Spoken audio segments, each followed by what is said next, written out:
Shalom Bracha, bonsoir. Nous sommes à la paracha de Shelach Lecha. C'est la paracha que lorsque les Bnei Israël, ils étaient dans le désert et ils ont reçu la Torah bien sûr. Maintenant, le moment il est venu de se préparer pour entrer en Eretz Israël et les Bnei Israël, ils ont demandé à Moshe Rabbeinu que on voudrait bien envoyer des espions, espionner, pour se préparer à la guerre, pour pouvoir, bien préparer notre entrée en Eretz Israël, la terre de Canaan, que Hachem il a promis à Abraham, Isaac et Yaakov. Maintenant, il y a un problème. Le problème, c'est que Hachem il a dit, la terre est bonne. Vous savez que Hachem, lorsqu'il donne quelque chose, lorsqu'il donne un cadeau, tout ce qui vient d'Hachem, c'est bien. Par exemple, la vie. Quand je me recrue dans la vie elle est bien. Sinon, on ne sait pas comment l'utiliser. C'est tout. Beaucoup de fois, on passe notre temps avec des histoires, des problèmes, et beaucoup de fois, c'est nous qu'on gâche la vie nous-mêmes. Tout ce que Hachem il le donne bien. Sinon, c'est nous qu'on casse. Donc, lorsqu'un jour, il a donné un cadeau. Abraham, Isaac et Yaakov, il a dit, voilà, je te donne la terre, les 7 terres de Eretz Canaan. Donc, c'était un bon cadeau. Donc, pourquoi vouloir rentrer? Tout le but de la sortie de l'Égypte, c'est de recevoir la Torah et de rentrer en Israël. C'est ça le but. Il n'y a pas un autre but. Et eux, ils disent non. Et on veut envoyer des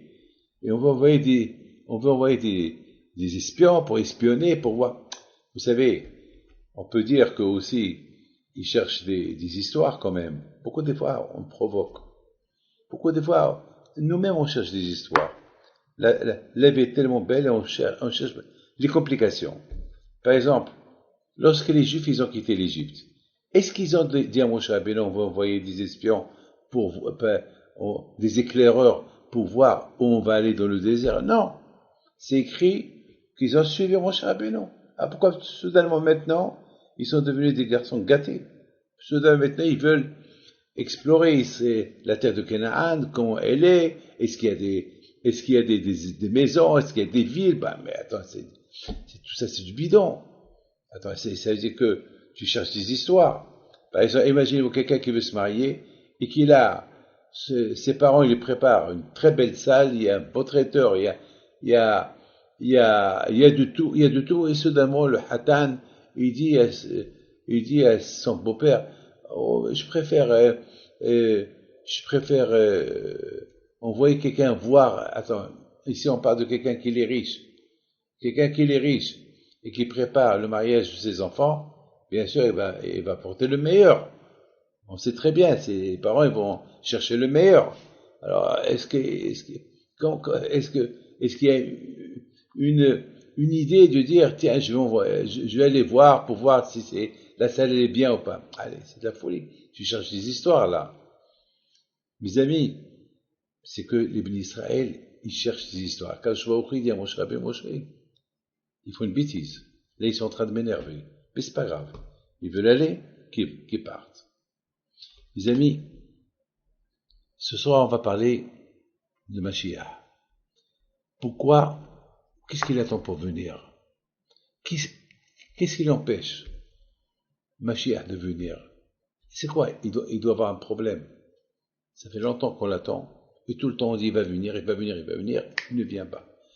Tout le temps, on a cru qu'il allait venir, il n'est pas venu, à tel point qu'aujourd'hui, il y a beaucoup de gens dans la population juive, si on parle de Mashiach, ils rigolent. Pourquoi? Parce que c'est une histoire, c'est une récitation qu'on répète tout le temps. Vous savez, vous promettez à votre enfant, fais ça et je te donne un bonbon. Et tu ne lui donnes pas. Tu fais ça, je te donne un chocolat. Tu ne lui donnes pas. Fais ça et je te donne un jouet. Et tu ne lui donnes pas. À un moment donné, il ne va plus te croire. Ça y est, il ne va plus te croire. Tu lui dis, alors tu fais ça et je te donne un bonbon, il va te regarder, il ne va pas le faire. Mes amis, c'est ce qu'on est en train de vivre aujourd'hui. Il y a eu le corona, on a dit, il va venir, il n'est pas venu.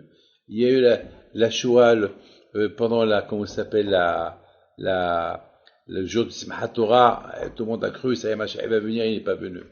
Alors, il y a eu la Deuxième Guerre mondiale, on a dit, ça y est, c'est la fin, c'est le Mashiach qui va venir, il n'est pas venu. Tout le temps, on dit, voilà, Mashiach va venir. Alors, aujourd'hui, ça devient comme une rigolade.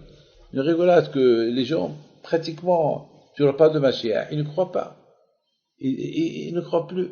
Ah, mes amis, il faut savoir que lorsque Moshe Rabbeinu, il est venu chez les bénis Israël, il leur a dit, voilà, Hachem m'a envoyé pour vous libérer, ils étaient heureux, ils étaient contents.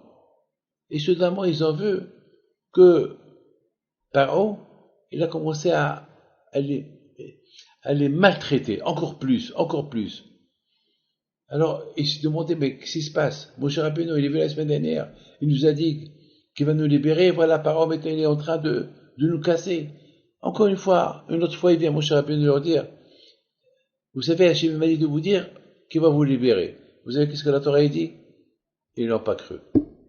Ils n'ont pas cru. Ben, ça y est, attends, tu nous as dit la semaine dernière que tu vas nous libérer, et de plus que tu nous as dit que tu vas nous libérer, voilà, encore il nous donne, encore il nous donne plus de travail, il nous fait souffrir encore plus, il tue plus de juifs, alors c'est quoi? Tu nous parles de bêtises. Mais c'est exactement, c'est ce qu'on parle de Mashiach. Aujourd'hui, les gens presque, il y a un problème.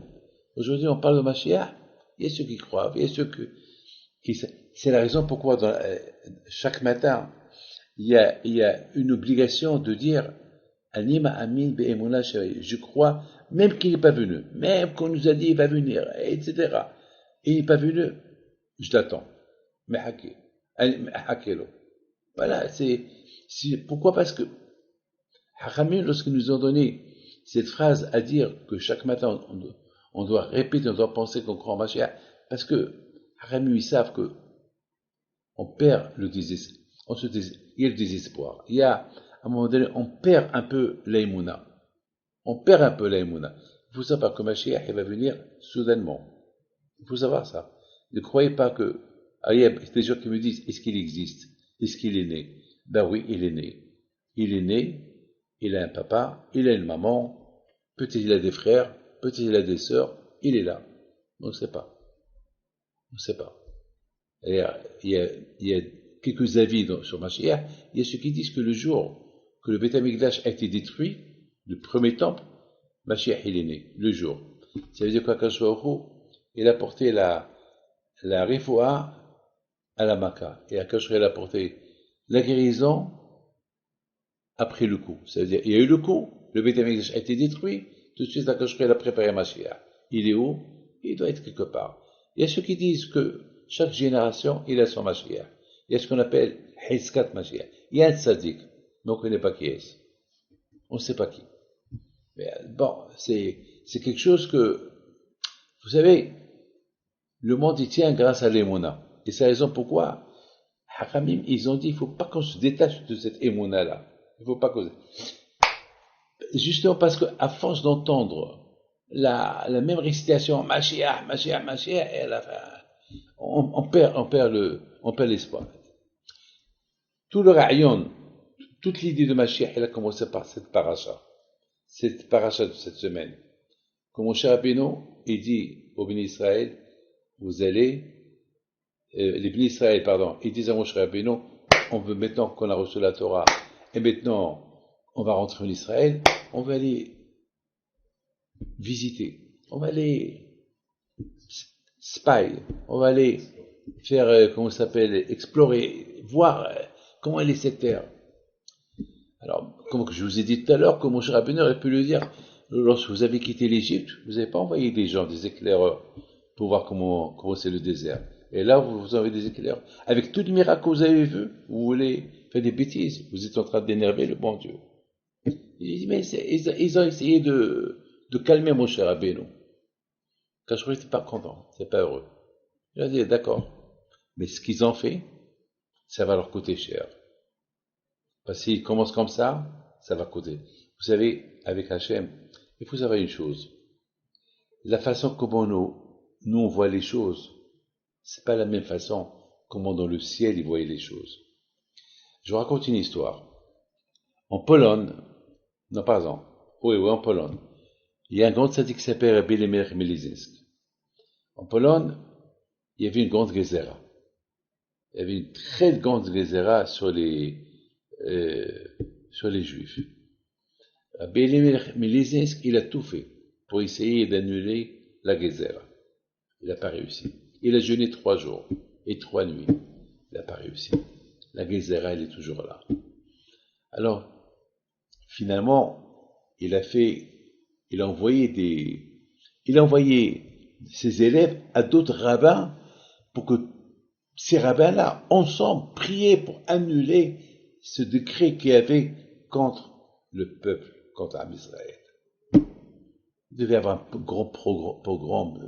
Et vraiment, c'était imminent.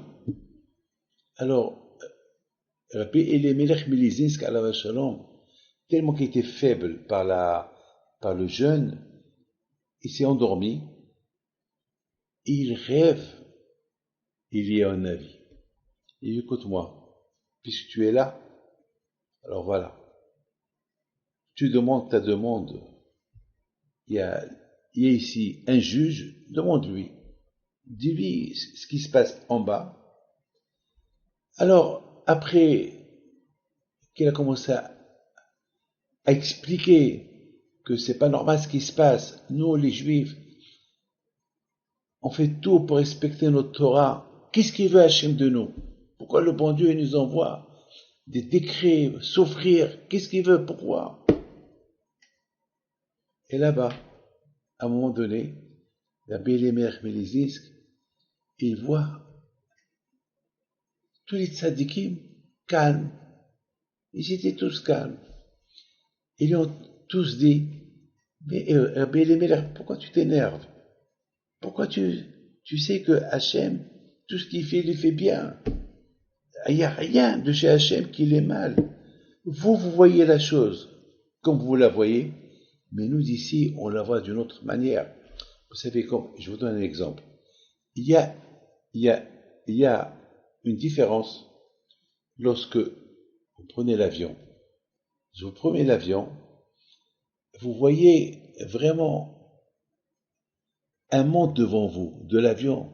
Vous voyez un monde, vous voyez la mer, vous pouvez voir la mer, le soleil, les terres, vous voyez tout. S'il y a des montagnes où il y a de la neige, vous voyez une panoramique, c'est extraordinaire. Mais lorsque vous êtes les pieds par terre, vous voyez quoi? Vous voyez que les immeubles, vous voyez maximum 200, 300 mètres. Notre vision, elle est limitée. Mais lorsqu'on est là-haut, les choses, on le voit grand, autrement. Les amis, ils ont dit, ce qui se passe en bas, c'est pour le bien de Am Israël. C'est pour les renforcer. Dans le ciel, comme ça, ils voyaient les choses. Ils voyaient beaucoup des fois, nous, on a la façon comme nous, on voit les choses. On les voit pas bien. On les voit selon notre niveau. Mais dans le ciel, ils voient les choses différentes. Ils voient les choses autrement. Alors, il dit, comme par exemple, lorsque les Juifs étaient comment ça s'appelle, en Égypte, avec une petite réflexion qui est importante. Pendant 400 ans, en Égypte, alors on se pose la question, pourquoi souffrir? Pourquoi il va les libérer 400 ans plus tard. Ah, pourquoi les faire souffrir? Et les Égyptiens, ils ont tué les enfants. Souffrir. Mais quelle est la raison? A priori, nous, on ne comprend pas la raison. Mais il y avait deux choses qui se sont passées en même temps. Il y a eu la tribu de Lévi. La tribu de Lévi, eux, ils n'ont pas souffert en Égypte. Ils étaient dans la terre de Goshen. Eux, là-bas, les Égyptiens, ils n'ont pas travaillé. Alors, qu'est-ce qui s'est passé? Pourquoi eux? Pourquoi cette différence? La tribu de Lévi, ils étaient gâtés, ils vivaient bien dans la terre de Canaan, c'était en Égypte, et les 11 tribus, les autres tribus, ils souffraient, ils étaient esclaves. Quelle est la raison? La raison, elle est simple. Ceux-là, ils ont étudié la Torah. C'est tout. La Torah les a protégés. Les autres qui ont voulu habiter, ils ont voulu un peu se... Ils ont cherché un peu le matériel, vivre à gauche, vivre à droite, et ils ont voulu s'éloigner un peu de la vie communautaire. Ah ben, à la fin, c'est mal passé pour eux. Ceux qui ont cherché à être unis, vivre en communauté, voilà, ils n'ont pas souffert. Mes amis, ça c'est la première chose. La deuxième chose, Akash Baruch Hu, il a voulu nous donner une leçon pour toutes les générations à venir. Que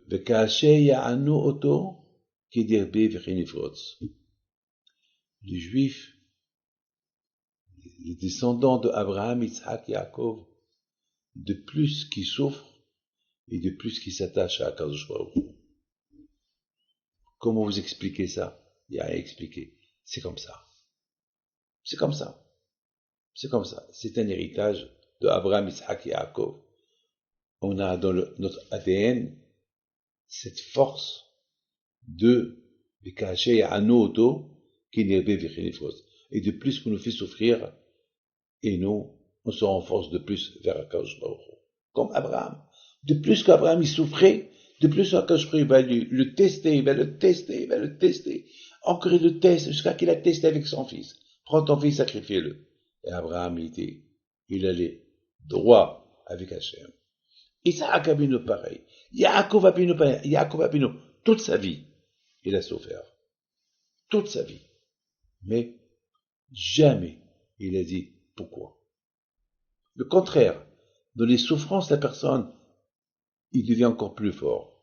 Donc finalement, mes amis, Akadosh Baruch Hu, vous savez que, comme on appelle l'esclavage égyptien, ce qu'on appelle Kour HaBarzel. Ça veut dire que là-bas, c'est là-bas qu'ils ont été entraînés pour acquérir leur judaïsme. Pour acquérir leur judaïsme, il a fallu qu'ils souffrent. Ils n'ont pas changé leur nom. Ils ont respecté Nida. Lorsqu'ils avaient la possibilité de faire Shabbat, ils ont fait Shabbat. Ils n'ont pas changé leurs vêtements. Ils ont tout fait pour se reconnaître. Comment ils vont se reconnaître? Il n'y a pas de synagogue. Ils n'avaient pas de synagogue. Alors les vêtements, ils n'ont pas changé leurs vêtements. On pouvait reconnaître les Juifs à travers leurs vêtements. On pouvait reconnaître les Juifs à travers leur langue. Ils parlaient l'hébreu. On pouvait reconnaître les Juifs à travers leur nom. Voilà. Au moins, ils ont fait quelque chose. Et là, mes amis, je voudrais vous raconter une histoire. Les nazis, ils ont voulu, beaucoup des fois, ils jouaient. Ils prenaient des groupes de Juifs, ils les faisaient courir, ils visaient, ils les battaient. Malheureusement, c'est la souffrance que les Juifs, ils ont souffert. Et à un moment donné, ils ont fait un trou, ils ont fait un puits, un grand puits, ils jouaient que les gens, ils courent, et celui qui arrive, il réussit à sauter le puits, il peut traverser la frontière pour entrer en Suisse. Mais pratiquement, personne ne pouvait sauter ce trou-là. Il fallait être, je sais pas, il fallait être vraiment un sportif, je sais pas, il fallait un miracle. C'était un jeu inventé par les nazis. Alors il y avait un tzaddik, et celui qui partageait la chambre avec lui, c'était un juif, il n'était pas un religieux du tout.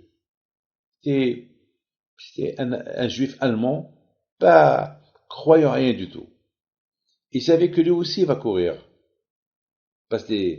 Alors, ils appellent le vieux, le tzaddik.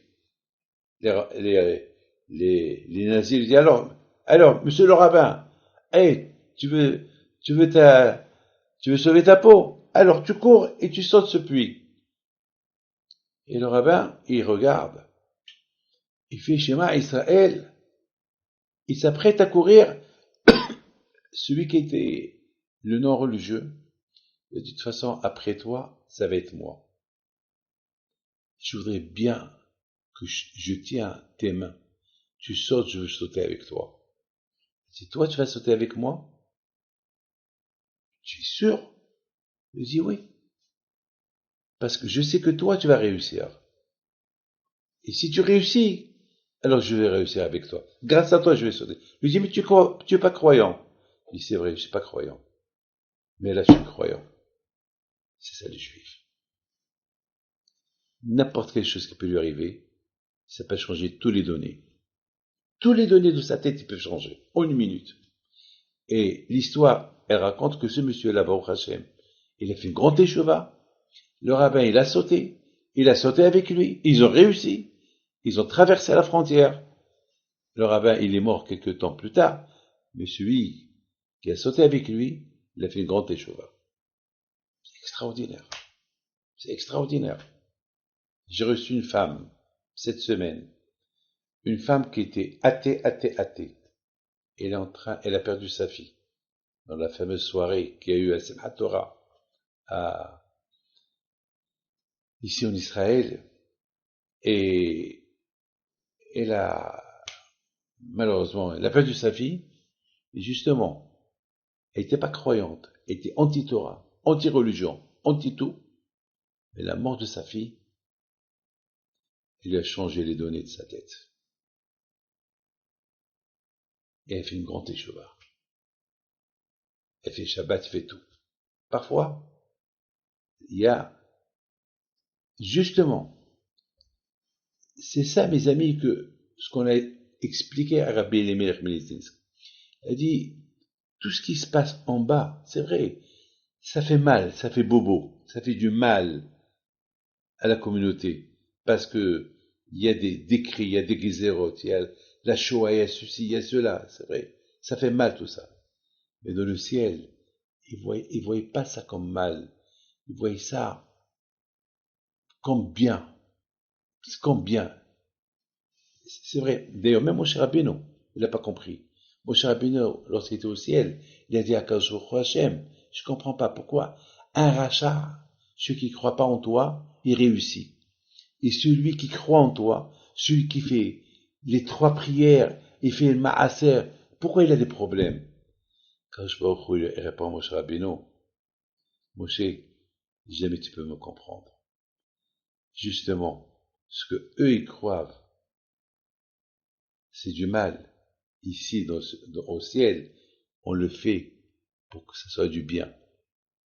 C'est un bien. C'est des choses qu'on ne peut pas comprendre. Pourquoi tzaddik? Ra'alo, racha betovlo. C'est des choses, ça dépend comment tu les vois. Mais de plus que tu es attaché à Hachem, tu vois les choses bien. Vous savez, une fois, Rabbi Elimelech Melitzinsk, il demande il vient chez lui quelqu'un. Il lui dit, Rabbi, je comprends pas pourquoi je souffre. Pourquoi un tzaddik, il a des problèmes et le rachat, il n'a pas de problème. Il a tout. Il dit, va demander à mon frère, Rav Zusha. Lui, il va t'expliquer. Moi, je suis incapable de t'expliquer. Il est parti chez Rav Zusha. Il lui pose la même question. Il dit, qui t'a envoyé chez moi? Il dit, c'est ton frère, Rabbi Elimelech. Il m'a dit, il n'y a que toi qui peux me répondre. Il lui dit, répète-moi encore ta question. Il dit, ma question, elle est, pourquoi celui qui a des problèmes, il faut qu'il dise merci à Hachem pour les problèmes. Et celui qui n'a pas de problèmes, il a tout. Je comprends pas. Pourquoi? Il dit, ah bon? Dis-moi, t'as vu un problème dans ta vie? Je dis, ben oui. Ouais. Il a dit, voilà, j'ai perdu ça, et pourtant je fais des mitzvot, et j'ai perdu ça, et pourtant je fais tout. Ah bon?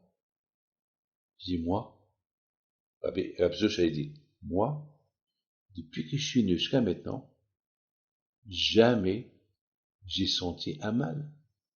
Et pourtant, il souffrait, malade. Et pourtant, Rav Zosh a été pauvre. Pourtant, Rav Zosh, parfois, il n'avait même pas de quoi passer Shabbat. Il avait tout ce qu'il avait le donné aux autres. Il était l'homme le plus pauvre du monde. Et qu'est-ce qu'il dit? Il dit, je te comprends pas. Tu vois le mal? Moi, j'ai jamais vu de mal. Ça dépend comment la personne le voit. Vous savez, la loupe. Ou tu vois avec la loupe la chose grande, ou bien tu vois sans loupe. Alors si tu vois sans loupe, tu loupes. Tu loupes tout. Mes amis, il faut savoir une chose. Lorsque les bénis Israël, si rien ils auraient, dans la paracha de cette semaine, ils auraient rien que pensé une minute, mais on est fou, on va envoyer des éclaireurs pour voir comment c'est la terre de Canaan. Mais est-ce qu'on a envoyé ces éclaireurs-là? Parfois, il faut, lorsqu'on a quitté l'Égypte, le contraire, lorsqu'ils ont quitté l'Égypte, ils ont pris avec eux rien du tout. Ils ont quitté l'Égypte. C'est écrit dans la Torah, avec Sedal Asolaim. Ils ont quitté l'Égypte sans rien prendre avec eux. Rien, rien, rien. Mais pas de l'eau. Rien. Mais pas, mais pas de la nourriture pour les enfants. Ils avaient les monas à Kadosh Baruch Hu. Ils ont vu grand. Vous savez pourquoi ils ont vu grand? Parce qu'ils étaient dans un niveau de Emouna. Ils avaient une grande Emouna à Kadosh Baruch Hu. Et maintenant qu'ils sortent dans le désert, maintenant qu'ils ont reçu la Torah, maintenant qu'ils s'apprêtent à rentrer dans la terre d'Israël, soudainement leur Emouna est devenu, et s'est réduit. Qu'est-ce qui se passe? La vision. Ça dépend comment tu vois la chose. Et c'est là où le Yitzhara, il travaille sur la personne. Lorsque le Yitzhara, il voit que tu commences à voir avec la loupe, tu vois les choses grands, bien. Alors là, le Yitzhara, il commence à t'attaquer un peu, à faire pénétrer des doutes dans ta tête. Tout dépend de la personne, comment la personne, dans quel état il est, dans quel état d'esprit il est. C'est pour ça qu'on dit par exemple, quelqu'un qui est en colère, c'est le moment que Dieu préserve.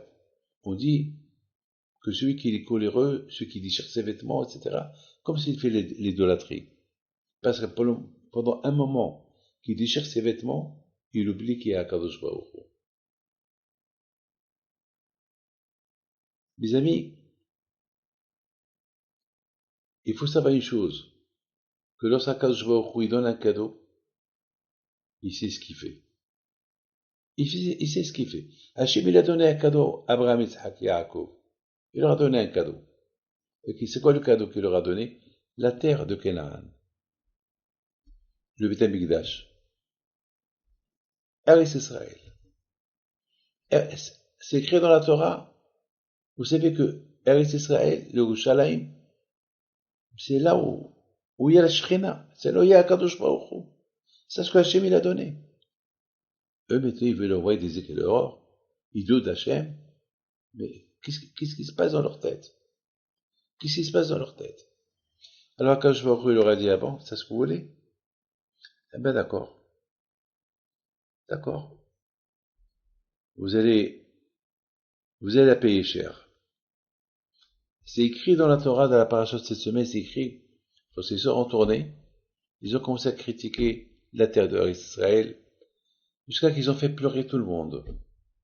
Et Hachem, il leur a dit, à travers Moshe Rabbeinu, eh bien, vous tous, vous n'allez pas rentrer en Israël. Vous tous, vous allez mourir ici, dans le désert. Voilà votre punition. Vous l'avez critiqué. Alors, vous voulez rester là? Ah, vous allez rester là. Vous allez mourir là, et vos enfants vont rentrer. Écoutez bien. Vous avez pleuré. Des pleurs inutiles, des pleurs gratuits. Alors là, vous allez pleurer jusqu'à Mashiach va venir. Jusqu'à que Mashiach va venir. Chaque jour, à Tisha B'Av, chaque année, pardon, à Tisha B'Av, vous allez pleurer la destruction de Beth Amikdash. Et le premier, le deuxième. Cette nuit là-bas, mes amis, qu'ils ont pleuré les Juifs. Pourquoi tu nous as fait libérer de l'Égypte? Et pourquoi, et pourquoi, et pourquoi? Et pourquoi tu vas nous faire entrer dans la terre de Canaan? Et là-bas, on va être réduit à zéro, à néant. Qu'est-ce que là, vous êtes des menteurs. C'est ce que vous dites sur la terre d'Israël? Alors, et vous pleurez pour rien? Alors, comme ce soir. Et le premier temple et le deuxième temple, ils vont être détruits. Et vous avez pleuré jusqu'à quand? Bachot prêt à l'aïlazi. Voilà. Vous vous rendez compte, mes amis, quelle punition. Alors maintenant, on s'est posé une question. Quand Hachem lui donne un cadeau, il le reprend plus. Là, on dirait qu'il a repris son cadeau. Il nous a donné la terre de Canaan, il a donné à Abraham, Isaac et Yaakov. Akadosh Baruch Hu, il a donné au Bnei Israël, mais on est en exil. Et le premier temple a été détruit, et le deuxième temple a été détruit, et jusqu'à maintenant, on est en exil. C'est vrai, on habite en Israël, on est en Israël, mais c'est un cadeau un peu piquant, parce qu'il y a des guerres, il n'y a pas la paix. Alors comment on explique ça? Mes amis, et en plus on dit que lorsque Hachem donne un cadeau, il ne le reprend plus. D'ailleurs, mes amis, Rav Aoudi Yosef Alav Shalom, il avait posé cette question, pas comme la mienne. Il a dit, il a posé une question, quel est le bien qui est sorti des 40 ans que les Juifs ils sont restés dans le désert? Et Rav Aoudi Yosef Alav Shalom, il dit une phrase extraordinaire. Il dit, ce qui est sorti de bien, c'est que Moshe Rabbeinu, il est resté vivant encore 40 ans. Voilà le bien qui est sorti. D'un mal, il sera un bien. Ah, maintenant, quel est le bien qui est sorti de la destruction du premier temple et du deuxième temple et de l'exil? Mashiach. Voilà le bien qui est sorti. D'un mal est sorti un bien. Mashiach. Ah, maintenant, la question qu'on va se poser, qui empêche Mashiach de venir? Ça veut dire que l'idée de Mashiach, elle a commencé avec la paracha de cette semaine.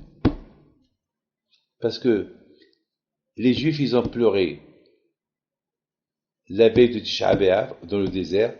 Akadosh leur a dit, alors, et le premier temple et le deuxième temple, ils vont être détruits. Et vous allez partir en exil. Mais, tout à l'heure, je vous ai dit que Mashiach, il est né à Tisha B'Av.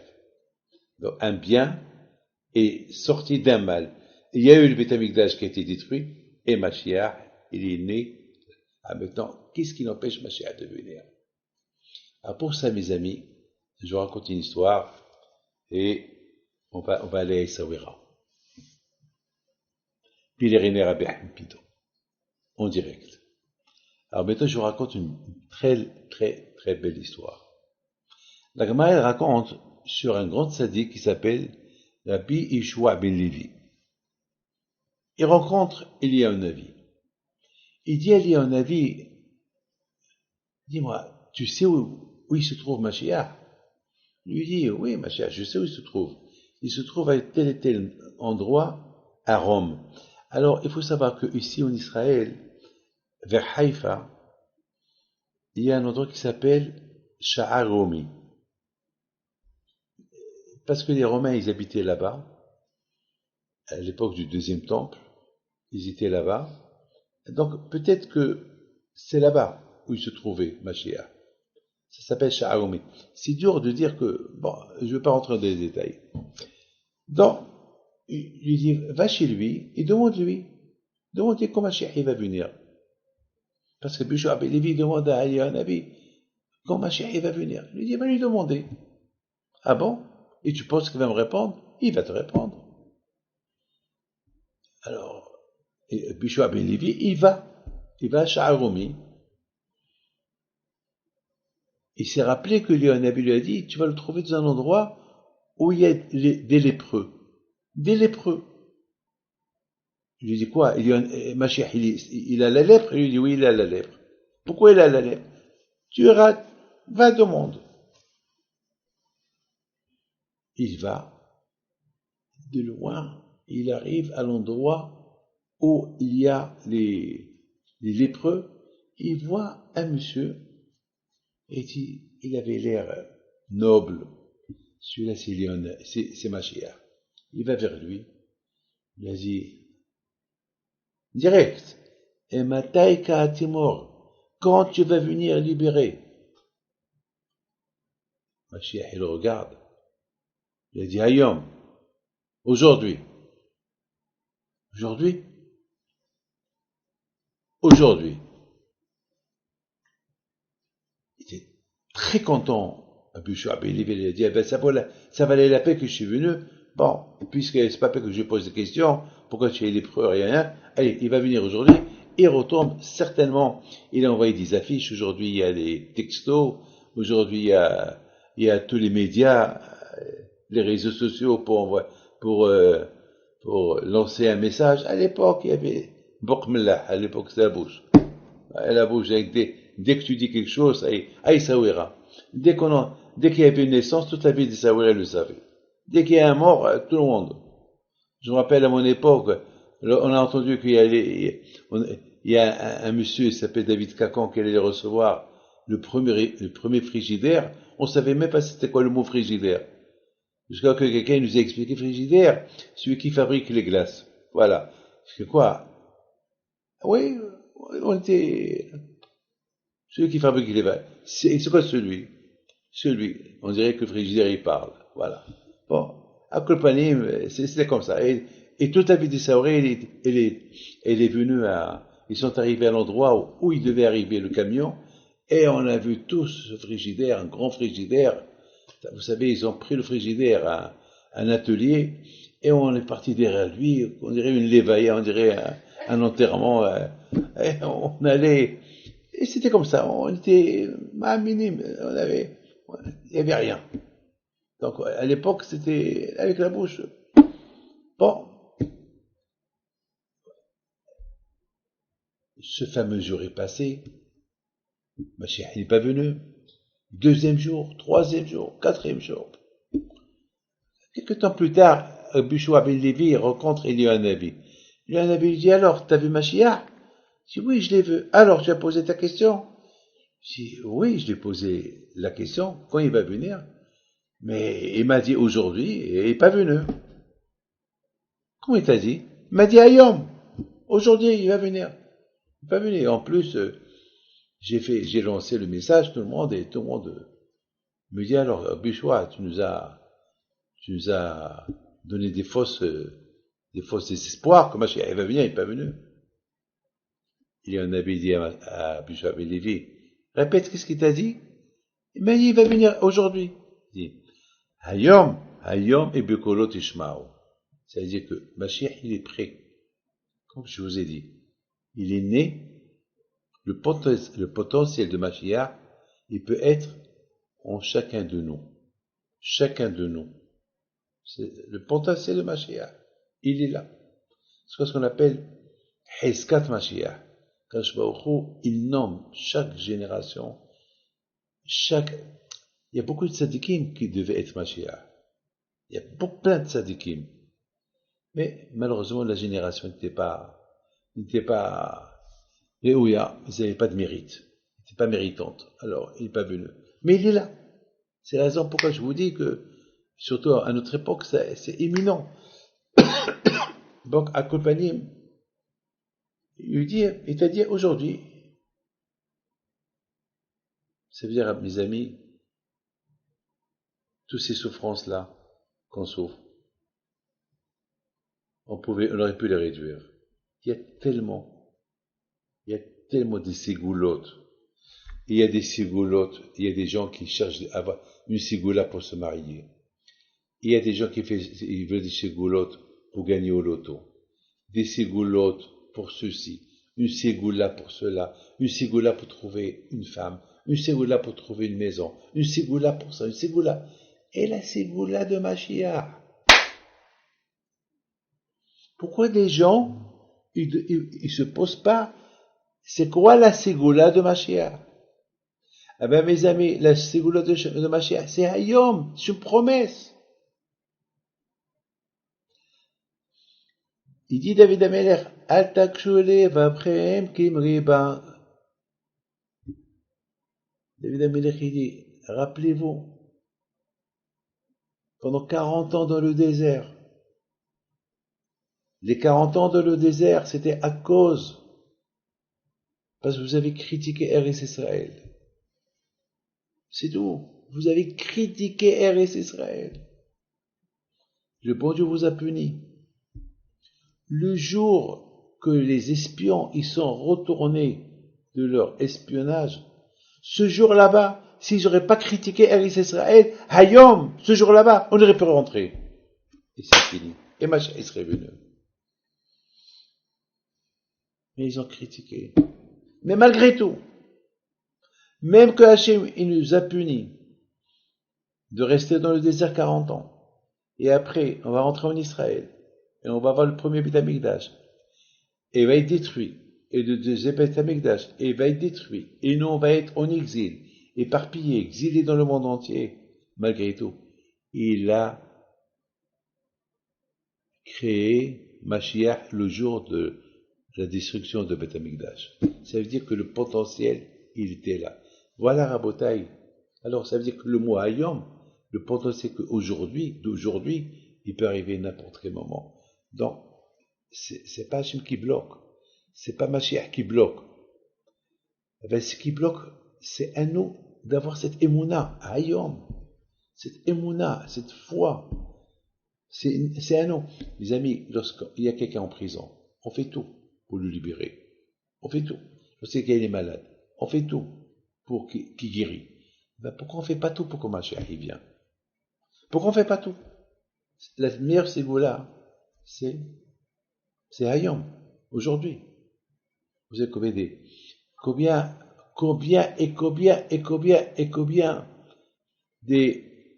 messages à Akadosh Baruch Hu nous a envoyés pour la venue de Mashiach? Combien de messages?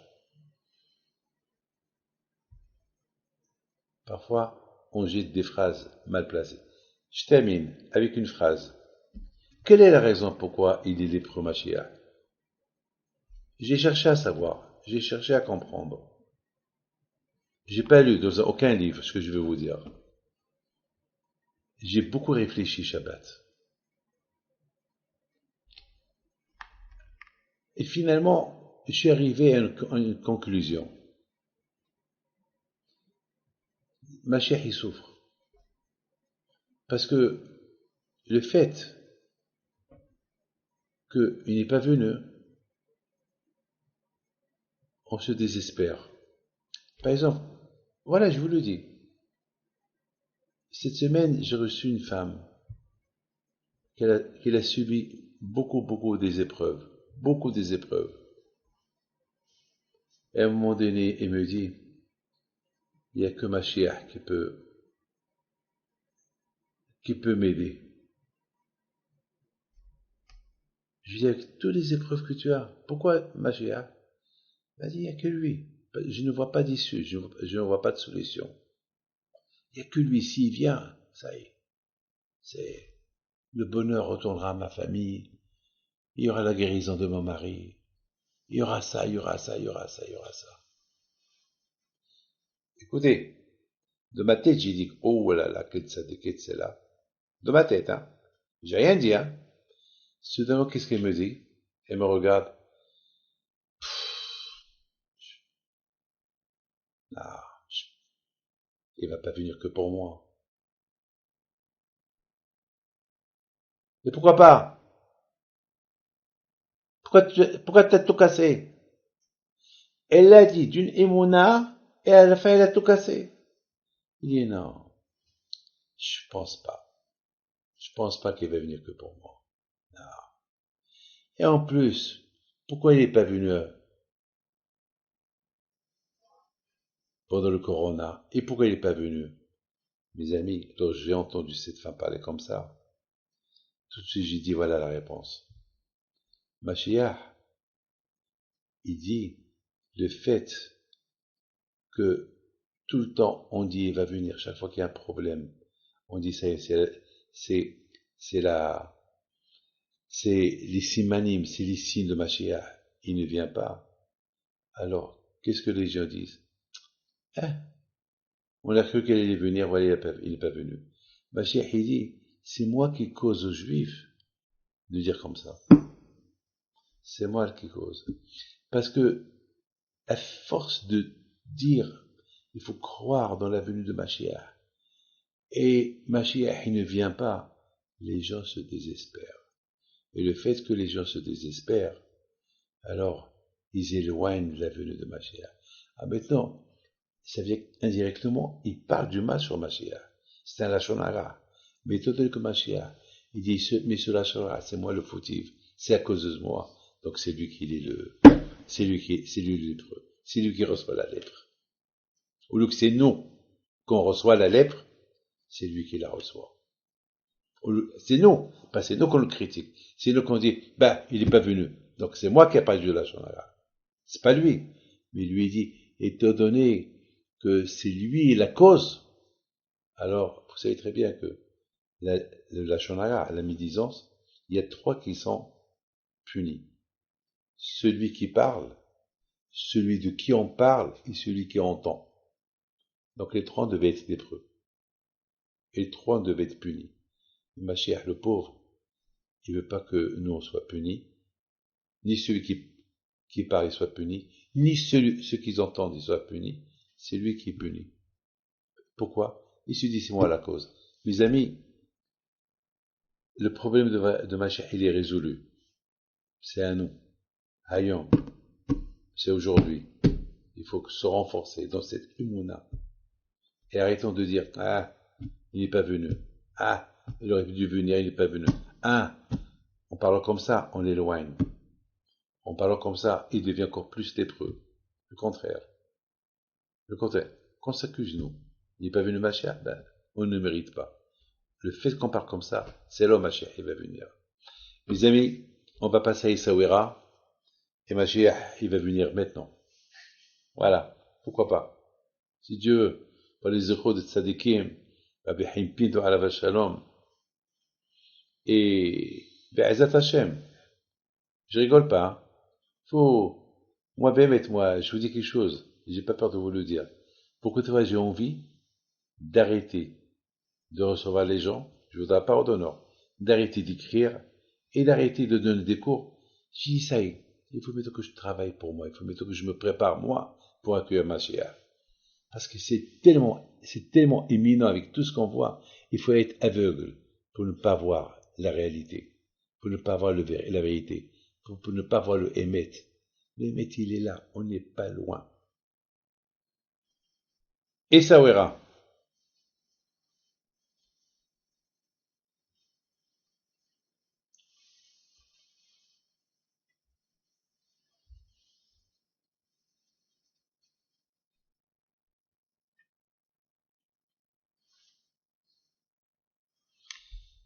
Voilà mes amis, Rabbi Haim Pinto Alav Shalom.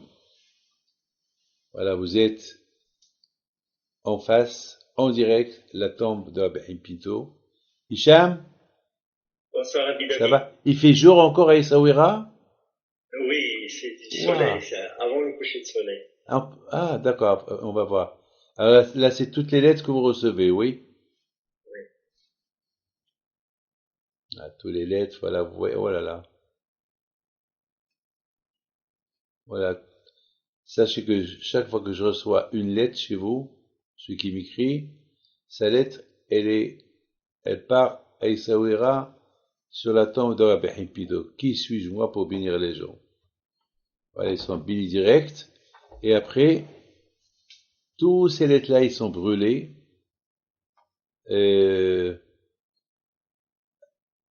Dans le grand four des bougies du tzaddik Rabbi Haim Pinto Alav Shalom. Voilà, je vous laisse prier, passons zichut, que Kadosh Baruch Hu, Be'ezat Hashem, il nous envoie Mashiach Ken Ratzon, que Hashem fasse que cette année on peut aller à Essaouira pèleriner, si Dieu veut. Il faut prier que Kadosh Baruch Hu il fasse que il y aura la paix au Moyen-Orient, si Dieu veut qu'il y aura la paix, que ça se calme, parce que nous on est au milieu. On veut, bien sûr, prier à Kadosh Baruch Hu pour que ça s'arrange si Dieu veut. Et merci beaucoup pour Sa Majesté le Roi Mohammed VI de nous avoir accordé, grâce à Dieu, grâce à lui, qu'on peut venir pèleriner le Tzaddik Rabbi Haim Pinto au Maroc, prier pour le royaume, pour Sa Majesté, pour le peuple, et priez pour le monde, priez pour Am Israël là où ils sont, si Dieu veut, le Mazal, la Rifoua, la Parnassa, Briout, Keneratson.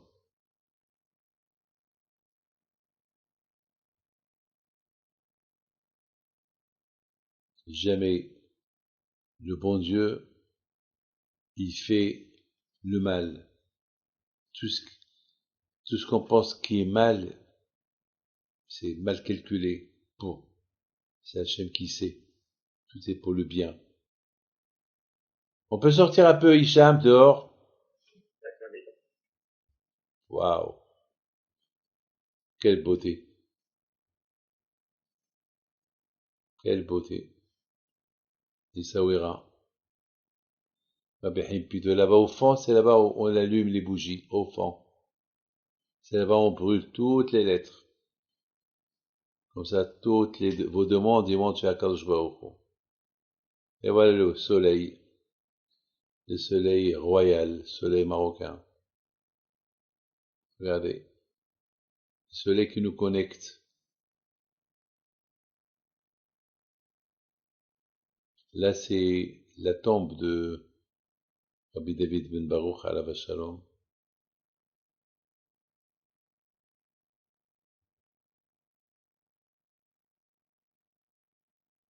Vous vous rappelez l'année dernière, l'année dernière, il y avait un tremblement de terre. Il y a eu beaucoup de villages malheureusement détruits.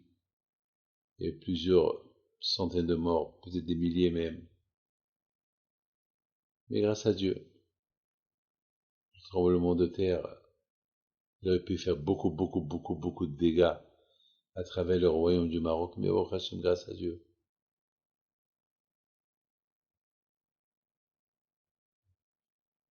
Le drame a été évité, miraculeusement.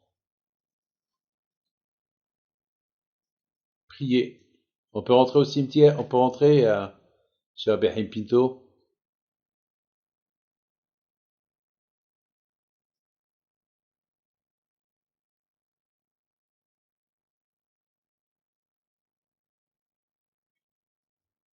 Il y a une bougie allumée. Mais j'ai allumé déjà. Vous avez allumé. Ah, super. Voilà. Pour tous ceux qui nous écoutent, qu'Akadosh Baruch Hu les protège. שיברך אבותינו אברהם יצחק ויעקב, משה ואהרון דוד שלמה וברך את כל קהל הקדוש הזה, ימלא הקדוש ברוך הוא את כל משעות ליבם טובה ותמה עליהם. כל גזרות קשות ורעות יגזור עליהם גזרות טובות השם יעזרם. עד לבא כבוד שמו וחווה הצלחה וחוכמת חיים, הקדוש ברוך הוא ייתן להם. בריאות, פרנסה טובה, הקדוש ברוך הוא ישמור. כל צרה וצוקה ימלא הקדוש ברוך הוא את כל משעות ליבם טובה, יחזיר אותם למקומם שלם, בגופם שלם ועולם שלם. ותמה עליהם גזרות קשות ורעות וגזור עליהם גזרות טובות. תמלא עליהם רחמים וכן רצון, ונאמר אמן.